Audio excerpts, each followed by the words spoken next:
Emotions are the fuel of all human behavior, chemically and consciously. Without feeling, there's no sympathy, there's no antipathy, there's no motivation.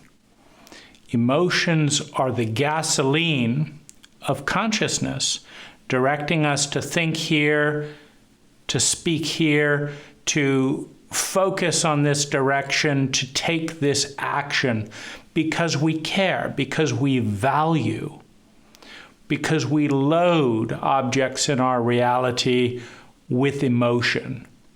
Whether fear or desire, hate or love, emotion defines our identity and motivates all human behavior.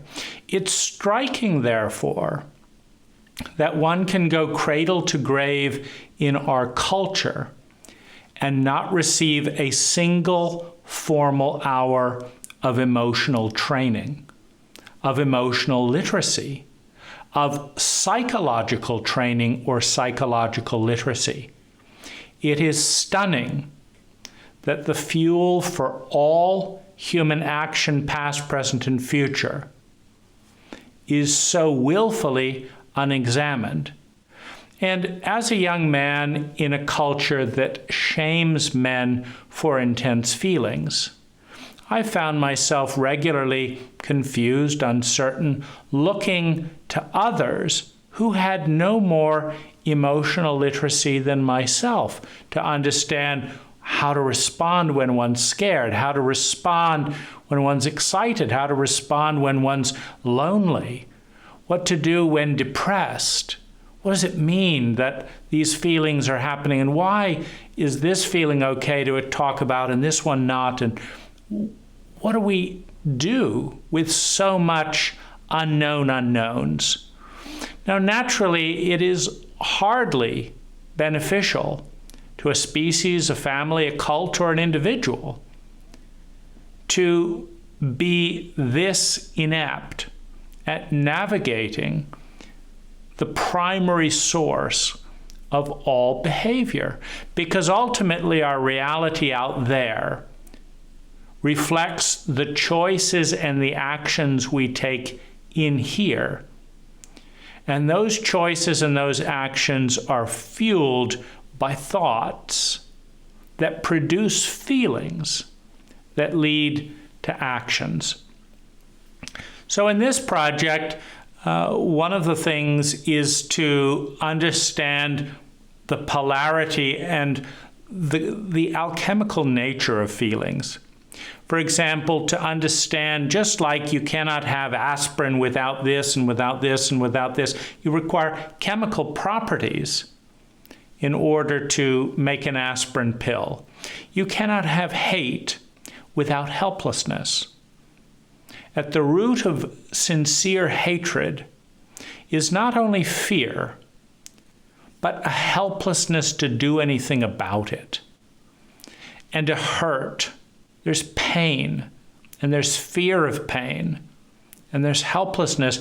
And as these chemicals and emotions combine, it leads to hate, particularly when there's a perception or a narrative of willful injustice or willful malice, producing that hurt, that terror, that helplessness. And when you understand that if you extract helplessness from hate, hate gravitates to anger, is useful technology. Just like understanding that when you pour muriatic acid on concrete, the concrete dissolves, exposing aggregate and stone underneath, is useful to know. Emotions are a science as much as any other thing. But in our willful ignorance, expressed in a high school curriculum, in a kindergarten, in a middle school, in a college curriculum that refrains from addressing one of the single most important subjects in the human experience, the science of emotion and the alchemy of emotion. We are crippled as individuals and as a culture by this unconsciousness. Now, it's easy, and I've criticized this phenomena for much of my life every time I find myself in an emotional bind. Why is there no more competency about what to do here, and why are there so many stories? Well, this project is an opportunity to bring a little bit of awareness to emotions and to express that in a multidimensional way. Because scientists of learning know that some people learn through visibility, some people learn through doing, some people learn through watching, some people learn through reading, some people learn through writing, some people learn through movement, whereas some people learn through abstract ideas. And so if we're to honor the different ways that we all let information in and value just how important it is to understand the fuels of all human behavior, this project is about expressing and synthesizing and transmitting information about emotions multidimensionally, in painting, in art, in poetry, in writing, in words and sound. If you're an artist, if you're touched by a feeling, if you want to add dimension to this topic, pick an emotion that you care about, starting with the primary ones. Pick an emotion that you care about. Put it into a form that's meaningful to you and submit it.